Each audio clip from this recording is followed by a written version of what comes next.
In the spring of 1922, in a remote farmstead in Bavaria, Germany, 6 people vanished from the world without a scream, without a struggle, and without a single witness.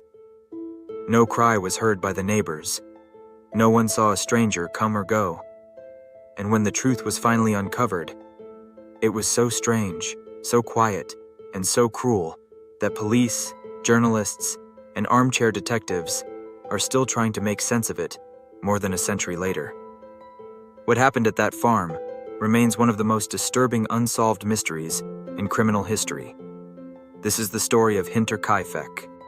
Hinterkaifeck was not a village. It was not even a hamlet. It was a single isolated farmhouse sitting alone at the edge of a dense forest, roughly 75 miles northwest of Munich, in the rolling farmland of Upper Bavaria.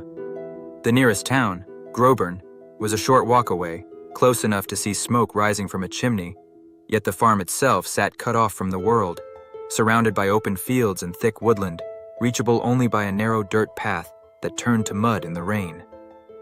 It was the kind of place where a scream could go unheard, and where a stranger could come and go without anyone in town ever knowing.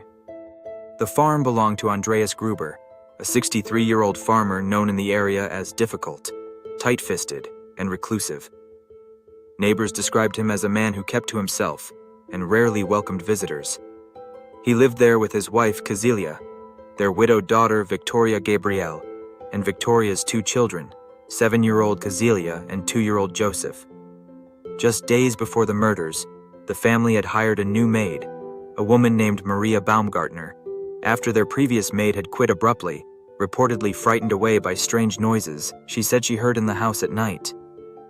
Maria arrived to begin her new job on what would turn out to be the final day of her life.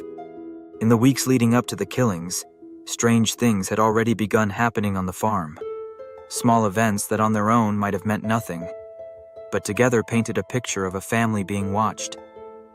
Andreas told neighbors he had heard footsteps in the attic at night, footsteps that led toward the house but never led away, as if someone had climbed up and simply stayed there, hidden above the family's heads while they slept. He found a newspaper on the property that did not belong to the family, one nobody could explain or remember buying. A set of house keys vanished without explanation and was never found.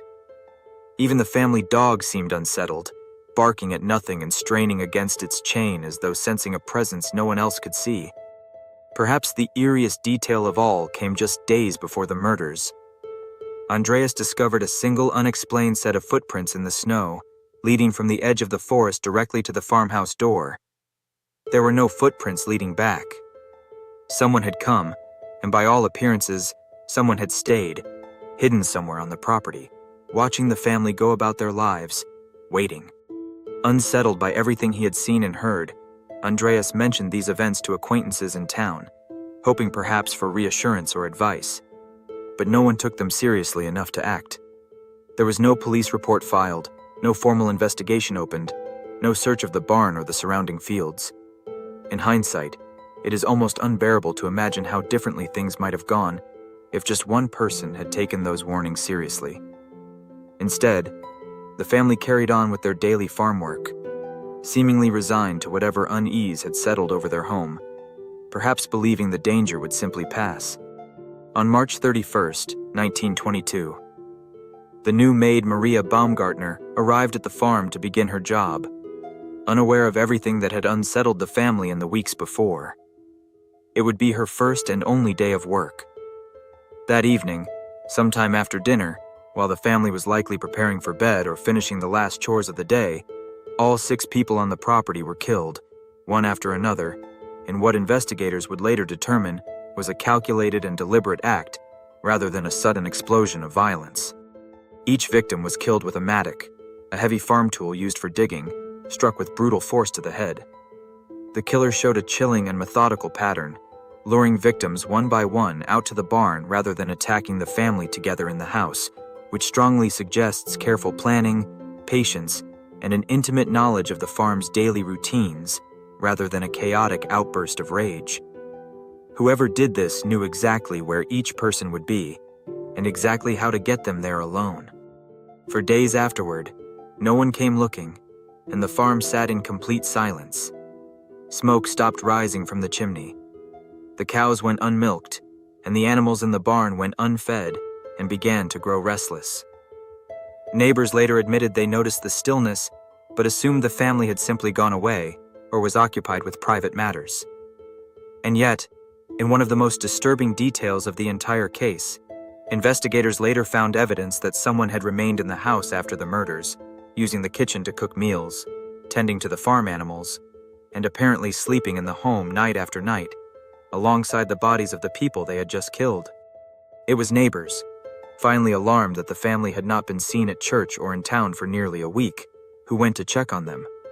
What they found was horrifying beyond words.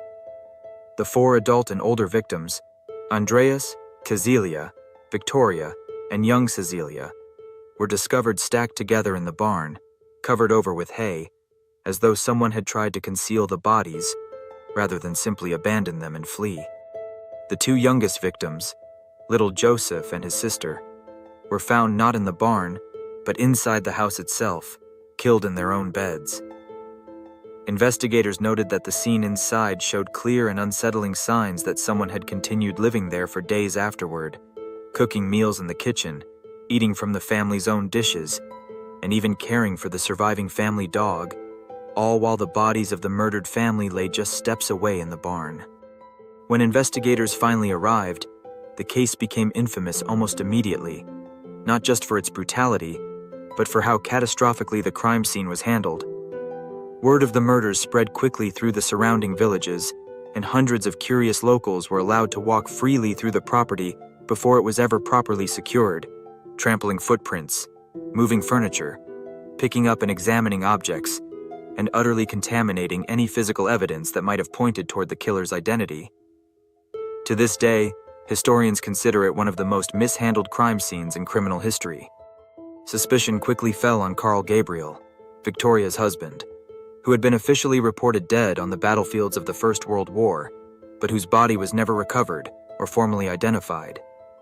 Rumors spread through the village that he may have secretly survived and returned home in secret, driven by rage over his wife's relationship with her own father, a relationship that had long been the subject of hushed whispers and gossip among the townspeople.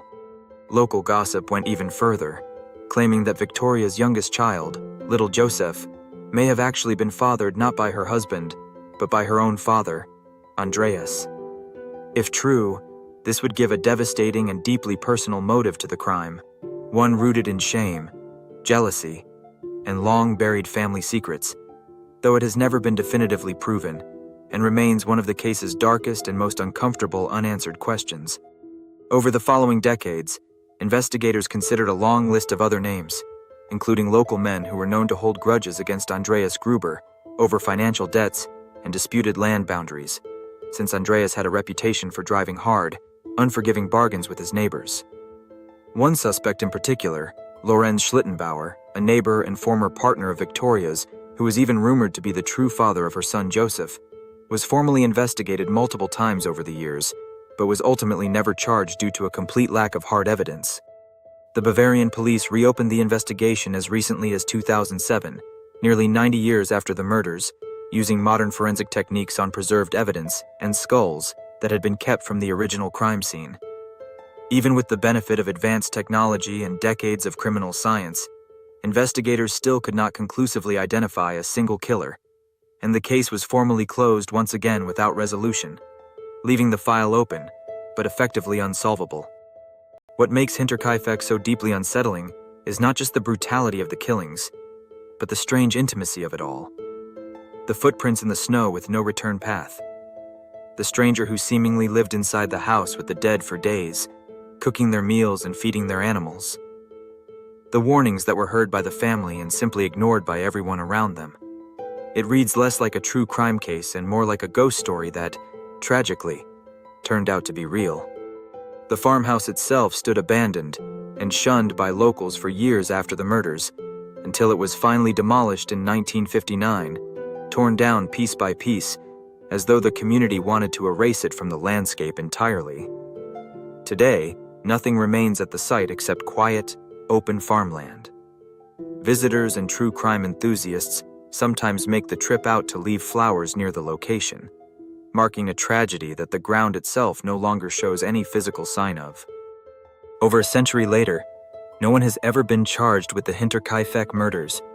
The killer's true identity, their motive, and the disturbing reason they chose to stay behind in that house afterward remain among true crime history's most chilling and enduring open questions.